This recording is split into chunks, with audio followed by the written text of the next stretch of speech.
Shri Ganesha Sharada Gurubhyo Namaha Ramaya Ramabhadraya Ramachandraya Vedase Raghunathaya Nathaya Sitaya Pataye Namaha. Welcome to all for this session on Ramayana to chapter 10 of Yuddha Kanda. In the previous chapter, we saw after the generals kept praising Ravana in order to earn a respect from him, and then Vibhishana stopped all of them and gave valuable advices to Ravana, saying who is on the right side and who is on the wrong side. And then he tried to convince Ravana that in this always it is always the one who is on the right side, the victory will be his. So because of that reason, he told Ravana to be careful and return Sita, whom he objected for no reason, and with that to save Lanka himself and all the clan of demons. As the day dawned, Vibhishana, renowned for his exploits, fixed in the knowledge of what was just and profitable, entered the palace of the king of Titans, which resembled a mass of crags like unto the peak of a mountain. Because in the previous day meeting, he saw Ravana being silent after listening to his wise words, so he would like to give some more wise advices. So he directly came to his home where he would be sitting discussing with his close aides.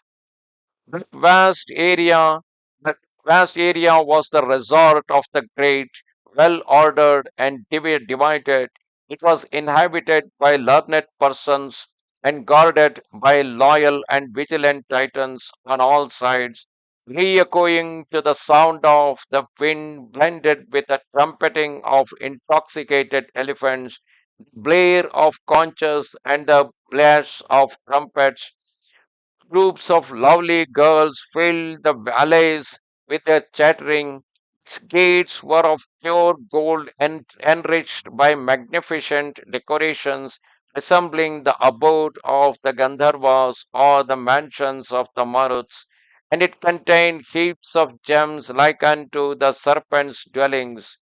Then the one of exceeding energy and renown entered the palace of his elder brother as the son of sparkling rays entering a cloud, and he heard the blessings invoked on his brother for his victory uttered in a loud voice by those versed in the Veda, and he beheld those priests instructed in the science of mantras and the Veda worshipped with vessels of curds, clarified butter, flowers, and hulled rice.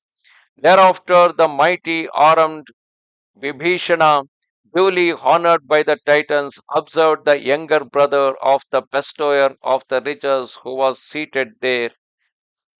Approaching the throne that was covered with gold, embellished by the person of the king, he paid homage, extending fitting courtesies to him, and took the seat indicated by Ravana's glance. Thereafter, he addressed the mighty Dashagriva in the presence of his ministers alone, and standing before him with soothing speech, sought to pacify him, manifesting his knowledge of time and place, and expressed himself thus: O subduer of your enemies, ever since Vaidehi was brought here, inauspicious omens have been observed.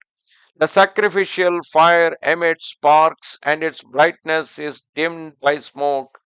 Impure vapors rise therefrom even after the oblations have been poured to the accompaniment of sacred formulas, nor does it burn in a proper manner.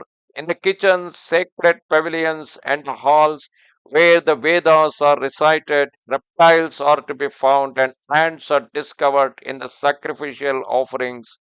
The milk of the kine has dried up. Ichor no longer flows from the strongest of the elephants.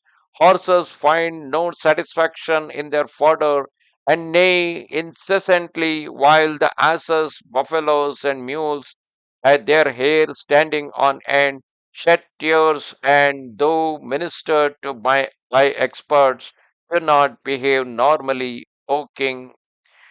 Fierce crows Fierce crows gather together from all sides, emitting harsh cries, and are seen swarming on the roofs of the temples. Vultures plain mournfully over the city, and at dusk jackals appear howling lugubriously.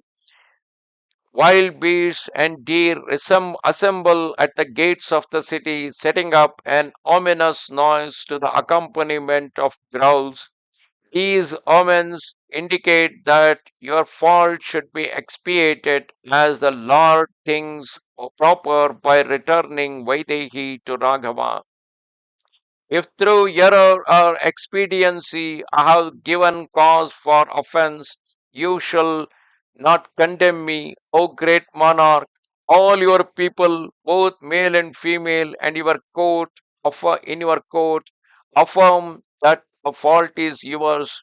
It is through fear that your ministers dare not counsel you, but I feel compelled to inform you of what I have seen and heard. Judge what you consider to be right and act accordingly.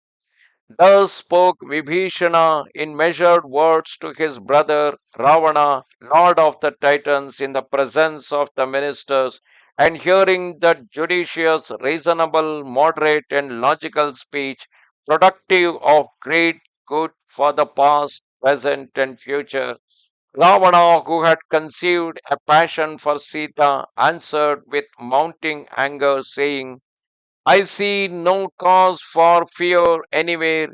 Rama shall never again regain Maithili.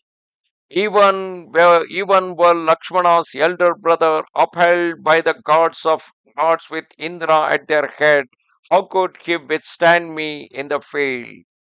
Having spoken thus, the destroyer of celestial hosts, Dashagriva, who was endowed with terrific strength and extreme prowess in combat, dismissed his brother Vibhishana for his frank speech.